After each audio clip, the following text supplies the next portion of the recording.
Frère Branham a enseigné des choses. Et ce sont ces choses-là qu'il faut que l'Église reçoive. Parce que ce sont ces choses-là qui vont donner à l'Église sa position. Si je dis Frère Branham, bon, peut-être s'il y a des gens ici qui ne savent pas, nous croyons que Frère Branham était un serviteur de Dieu comme Paul, un messager.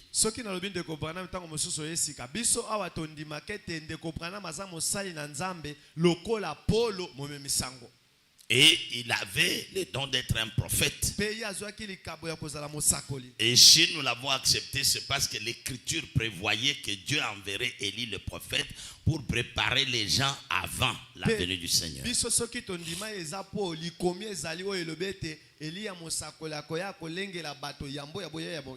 Et nous croyons que c'est l'accomplissement de cette prophétie-là. Ce ministère a été l'accomplissement. Il devait venir faire comme Élie avait fait dans le passé. Le peuple s'était détourné de Dieu, suivait des Baals et des choses comme ça. Les sacrificateurs et les serviteurs de Dieu ne faisaient plus ce que la parole de Dieu disait. Alors le peuple était en débandade. En Israël.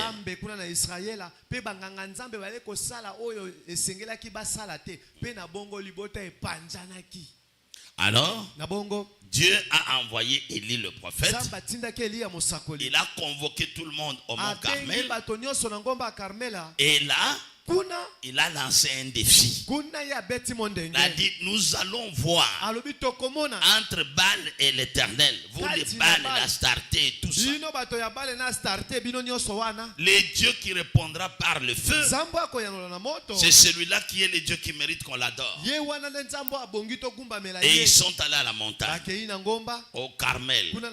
Et en ce moment-là, Élie avait déjà prophétisé. Il avait arrêté la pluie pour 3 ans et demi.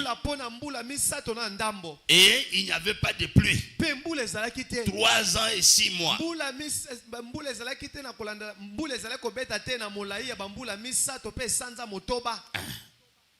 Alors, il a dit, maintenant le Dieu qui répondra par le feu, ce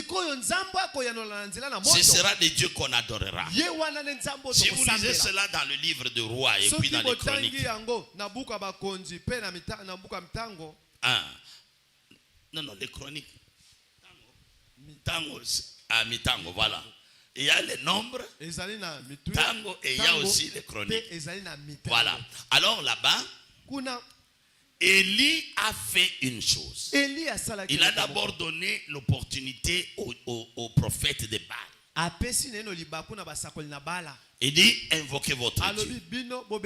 Qu'on nous donne des taureaux. Prenez votre taureau à vous. Coupez-le par morceaux. Mettez-le sur votre autel. Mais ne mettez pas le feu. Il faut que Baal ou Astarté que vous adorez envoie le feu pour brûler le sacrifice. S'il le fait, c'est lui le véritable Dieu. Et moi, je vais invoquer aussi l'Éternel. Vous êtes à 450. Moi, je suis resté seul pour servir l'Éternel. Alors, nous allons voir qui est dans le vrai. Et ça, c'était sur l'ordre de Dieu. Et les gens de Baal ont pris leur taureau. Ils ont coupé. Ils ont mis sur l'autel, sur le bois. Allez, ils ont commencé à invoquer Baal. Réponds-nous. Je crois que vous connaissez l'histoire. Réponds-nous. Ils se sont fait des incisions. Le sang coulait sur eux. Il est dit, il n'y ni voix, ni signe d'attention.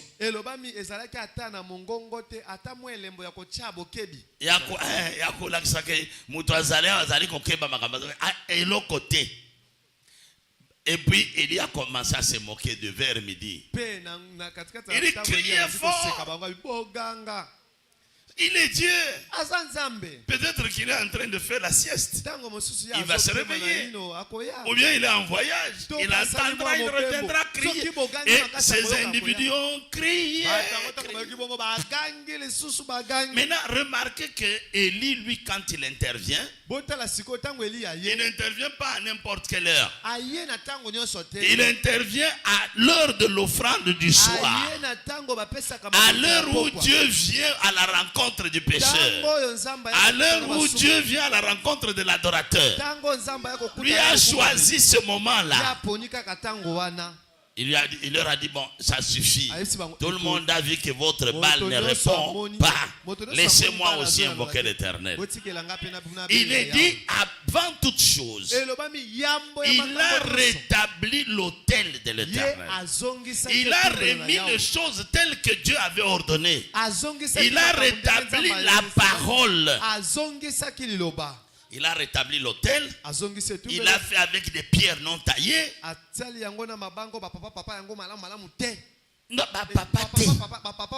Il a monté l'autel. Et il a mis le bois. Il a coupé le taureau. Il a mis au-dessus. Il a demandé aux gens d'aller puiser de l'eau. Les gens sont allés puiser de l'eau. Versés sur le sacrifice. Ils ont versé. Allez encore puiser. Ils ont répété ça 3 fois. L'eau a coulé jusque dans les petits caniveaux qu'il avait fait autour. Alors, il a invoqué l'Éternel. Éternel, que l'on sache aujourd'hui que j'ai fait toutes choses sur ton ordre et que c'est toi qui es Dieu. Réponds, Éternel, afin que ce peuple sache que c'est toi-même qui le retourne vers. Donc, Élie ne ramène pas les gens à lui, Élie. Il les ramène à l'Éternel. Mais c'est lui qui pose les actes. Amen, amen. Et Élie a ramené les gens. Quand il a invoqué l'Éternel, l'Éternel a répondu. Le feu est descendu du ciel. L'a brûlé le sacrifice. Brûlé le bois. Consumé les pierres. Amen. Consumer les pierres, aspirer tout ce qu'il y avait comme eau. Alors tout le peuple est tombé sur sa face. Oh, c'est l'Éternel qui est Dieu. C'est l'Éternel qui est Dieu. Alors il leur a dit, allez, prenez tous ces faux prophètes de Baal. Et il les a amenés au torrent, il les a tous égorgés. Ça, c'était un acte physique. Mais Dieu préparait le retour du feu, du véritable feu. Avant qu'il ne vienne rétablir le royaume,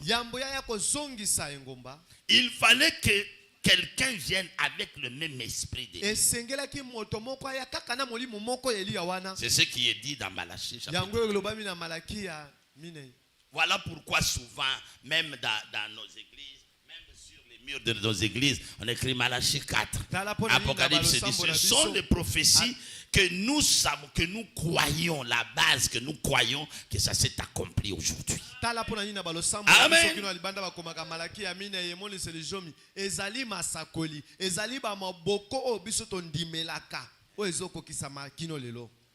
Pas nous, mais Dieu a accompli cela. Et vous direz, mais on n'a pas vu Élie en train de marcher sur la terre. C'est l'esprit d'Élie. Amen. Cet esprit, Dieu l'utilise 5 fois. La première fois, c'était dans Élie lui-même. Les Tisbites. Ensuite, quand Élie a été enlevé au ciel dans un tourbillon, sur un char de feu, il était accompagné d'Élisée. Élisée lui a dit, je vais partir. Demande ce que tu veux que je fasse pour toi avant que je ne parte. Il lui a dit, je ne demande rien d'autre. Je demande la double portion de l'esprit qui est sur sur toi, qu'ils viennent sur moi.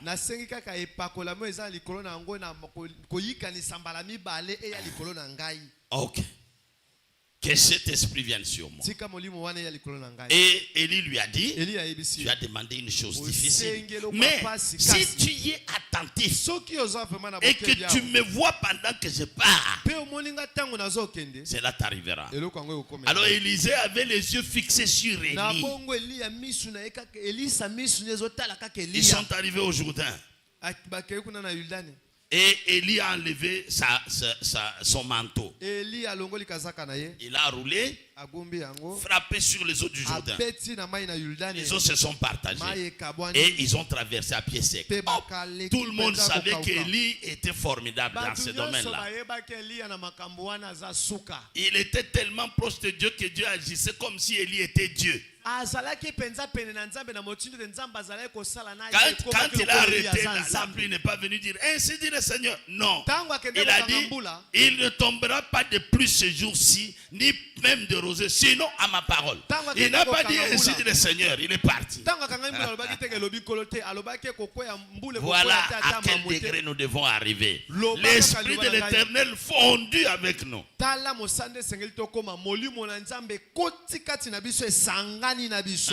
Frère Branham parle il y a une technique avec laquelle on colle les chambres à air.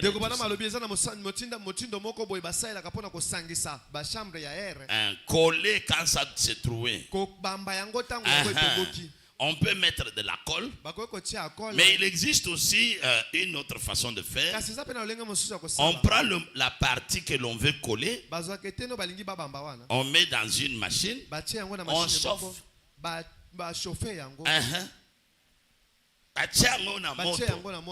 Et ça vulcanise. Donc le truc que l'on a mis et le pneu lui-même se fondent au point que ça devient une seule chose. Le trou est annulé.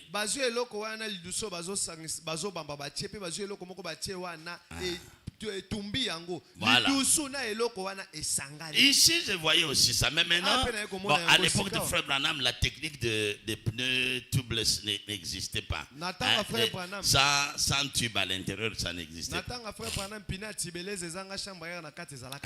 Aujourd'hui on ne fait plus cette technique là parce qu'on a des pneus. Comme il y en a sur ma voiture là, il n'y a pas de chambre à air dedans. On prend le pneu, on met sur la jante, on met de l'air, c'est fini. Bon. Mais maintenant, cette technique de vulcanisation là, Frère Branham dit c'est ça qui doit arriver aux véritables chrétiens. Vous êtes vulcanisés avec le Saint-Esprit. Donc, on ne distingue pas l'homme du Saint-Esprit. Le Saint-Esprit agit en toi comme si toi tu étais le corps même de Dieu. Voilà, en ce moment-là, tes pensées sont les pensées de Dieu. C'est comme Moïse. Chaque mouvement qu'il faisait, c'était Dieu. Tellement Moïse était hors de dimension des hommes. C'est ça ce que doit devenir le chrétien aujourd'hui. Pas simplement un homme. On peut distinguer entre vous et vos manières, et vos colères, et vos péchés, et tout ça. Et puis vous venez parler de Dieu. Non, non. On veut Dieu parlant par vous. L'Esprit parlant par le prophète. Voilà. Et c'est ce qu'Élie était. Et Élisée a demandé ça. Ils ont traversé. Et pendant qu'il parlait, un char de feu et des chevaux de feu les ont séparés. Et Élie est monté dans le char. Et Élisée regardait. Il criait mon père, char d'Israël et sa cavalerie. Et Élie a enlevé son manteau. Il le lui a jeté. Il a pris. Quand est-ce qu'il a pu avoir ça? C'est parce qu'il n'était pas distrait. Il avait les yeux sur Élie. Voilà. Et c'est comme ça qu'il a reçu la double portion du même esprit. Voilà. Et Élisée est revenu. Il a trouvé le Jourdain. Il s'est dit, mais si l'esprit en question est ici, il doit faire la même chose. Il a lui aussi enlevé le manteau. Il a roulé. Il a dit, où est le Dieu d'Élie? Et le Jourdain aussi s'est ouvert. Et il a traversé. Quand tout le monde a vu les fils de prophètes, les gens qui étaient liés à d'autres histoires, ils sont venus se prosterner devant lui. Oh, l'esprit d'Élie est sur Élisée. Amen. Et on a vu le même esprit agir 2 fois. La 3e fois, j'ai dit ça parce qu'il y en a qui se disent, bon, vous parlez Branham. L'esprit d'Élie a agi dans Élie, mais a agi aussi dans d'autres personnes. C'est ça. C'est la Bible. Si vous êtes croyant, vous êtes croyant de la Bible. Vous n'êtes pas croyant de votre pasteur. Vous n'êtes pas croyant de votre église. Vous êtes croyant de la Bible. Vous êtes croyant du ainsi dit le Seigneur. C'est la seule chose qui a la vie. Amen. Et du temps de Jean-Baptiste, Dieu avait dit, avant la venue du Seigneur, voici je vous enverrai Élie le prophète. L'ange Gabriel est venu chez le père de Jean-Baptiste. Voilà, ta femme deviendra enceinte. Elle enfantera un fils. Tu lui donneras le nom de Jean. Il sera grand. Il marchera devant le Seigneur avec l'esprit et la puissance d'Élie. Jean, fils de Zacharie, qui n'est pas Élie le Tishbite, mais il marchera devant Dieu avec l'esprit et la puissance d'Élie pour ramener les cœurs de père à leurs enfants et les rebelles à la sagesse des justes, afin de préparer au Seigneur un peuple bien disposé. Voilà le but. Ramener afin de préparer au Seigneur un peuple bien disposé. Ah, ok. Ça c'est l'ange. Pas un homme. Pas un théologien qui interprète. Gabriel. L'ange que Dieu utilise depuis toujours. Gabriel était là avec Daniel. C'est lui qui est venu expliquer les visions à Daniel. C'est lui le messager de Dieu. C'est l'un des archanges. Bange Bakonzi, voilà. Alors, il y a aussi le Seigneur Jésus lui-même. Matthieu 17. Il amène 3 de ses disciples sur la montagne de la transfiguration. Et là, il est transfiguré devant eux.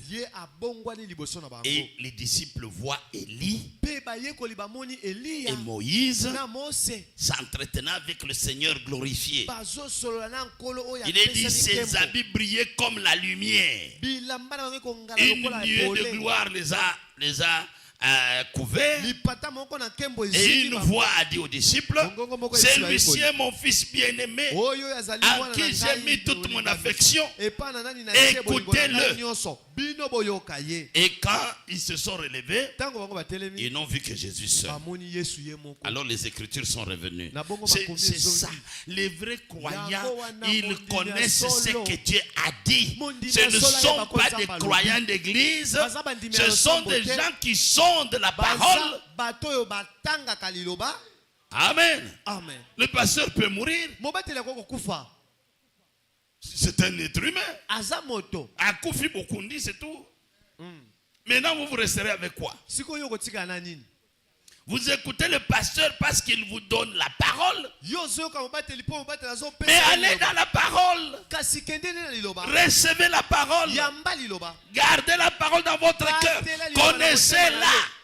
De sorte que si vous voyez quoi que ce soit arriver, la façon de dire, c'est de dire, mais cette histoire, est-ce que ça correspond à la parole? Ou est-ce que la parole a dit que ceci devait arriver?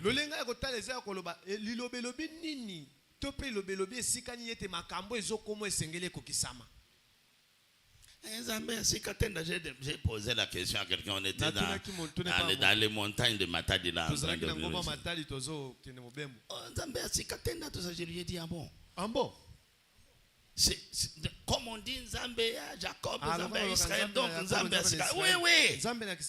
Je lui dis, bon, maintenant, Sikatenda, il est dans. Dieu commence une nouvelle alliance avec un autre peuple. Ou bien c'est toujours l'alliance d'Abraham. On commence à voir. Oh non, Nzambe. Ah, ok. Il ne connaît pas l'écriture. Je lui dis, si c'est une nouvelle alliance, c'est que l'alliance d'Abraham a échoué. Par conséquent, Jésus est faux. Parce que Jésus est le sommet de l'alliance avec Abraham. Si vous venez à Christ, vous devez être dans l'alliance d'Abraham. Parce que tout ce qu'Abraham attendait, tous les descendants d'Abraham, même le plan de 70 semaines, et tout, le sommet, il y a tel nombre d'années jusqu'au Messie. Loin. Voilà le sommet. Alors, si vous avez Sikatenda avec une autre alliance, bon, vous êtes libre. Je lui dis, vous êtes libre. Vous pouvez avoir votre alliance. Mais moi, je sais que l'alliance d'Abraham n'a pas encore terminé ses effets. Dans l'alliance d'Abraham, il est dit, toi tu seras béni, ta postérité sera bénie, toutes les tribus de la terre, nous serons bénis à la postérité d'Abraham. Alors moi je préfère m'attacher à un Dieu qui a prouvé qu'il est juste depuis de nombreuses années, au lieu d'aller vers une alliance dont je n'ai pas les assurances. Oh, Nzambe a Sikatenda. Il peut avoir donné l'alliance de Sikatenda, mais en tout cas moi, je reste du côté de l'alliance d'Abraham. Parce qu'il y a là un sang purificateur qui a coulé, et je vois ce Dieu agir jusqu'aujourd'hui. Dans tous les taxis où nous étions, c'était de tout le monde, sais-tu pour m'écouter? L'homme de Sikatenda, oui. Quelle est l'écriture? Que Dieu fera une nouvelle alliance avec quelqu'un d'autre. Oh non, Jésus-Christ c'est Nzambe Sikatenda. Non, non, Jésus-Christ c'est le Dieu d'Israël, le Dieu d'Abraham. Amen, amen. Eh bien, quand le Seigneur lui-même est venu, les apôtres lui posent la question. Nous te voyons toi parler avec Moïse et Élie. Et le Seigneur témoigne que c'est toi le Messie. Mais toi tu es déjà là. Mais on nous a enseigné qu'Élie doit venir premièrement et rétablir toutes choses. Mais comment toi le Messie tu es déjà là? Mais nous n'avons pas vu Élie. Le Seigneur dit, c'est vrai, Élie doit venir et rétablir toutes choses. Mais je vous dis, lui ne disait pas ainsi dit le Seigneur, parce que le Seigneur c'était lui. Il disait en vérité, je vous dis. Il dit, mais moi je vous dis qu'Élie est venu. Mais ils ne l'ont pas reconnu. Ils l'ont traité comme ils ont voulu.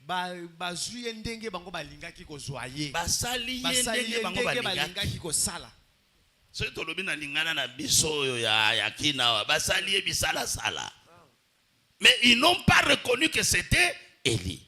Alors les disciples ont compris, oui, ces gens que nous avons vus rétablir toutes choses, revenez ici, répandez-vous, venez ici, il va venir, il nous a pointé, voici là. Ah bon, c'était Jean, c'était lui Élie.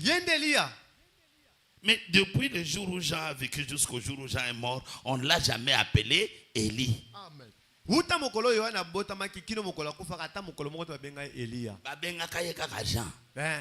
Jean le baptiseur, Jean le Baptiste. Mais en réalité, ce n'était pas Jean-Baptiste, c'était Élie le prophète. Amen. Qui était venu pour rétablir toutes choses et pour présenter le Messie au peuple. Il dit, c'est afin qu'il soit manifesté à Israël que j'ai été envoyé pour baptiser. Voilà. Donc c'est pourquoi ici aussi, nous disons, frère Branham a dit, c'est bon de le rappeler comme ça. Il y en a qui croient que nous sommes en train, comme tout le monde, on a une église. Non, non, nous ne sommes pas venus former notre église. Nous n'avons pas d'ambition autre. Nous avons été ramenés. Élie nous a appelés, il nous a présenté la parole. Le Christ qui va venir, il est la parole. Et le millénium et tout, c'est en lui. Amen. C'est pourquoi nous nous réunissons. Ok.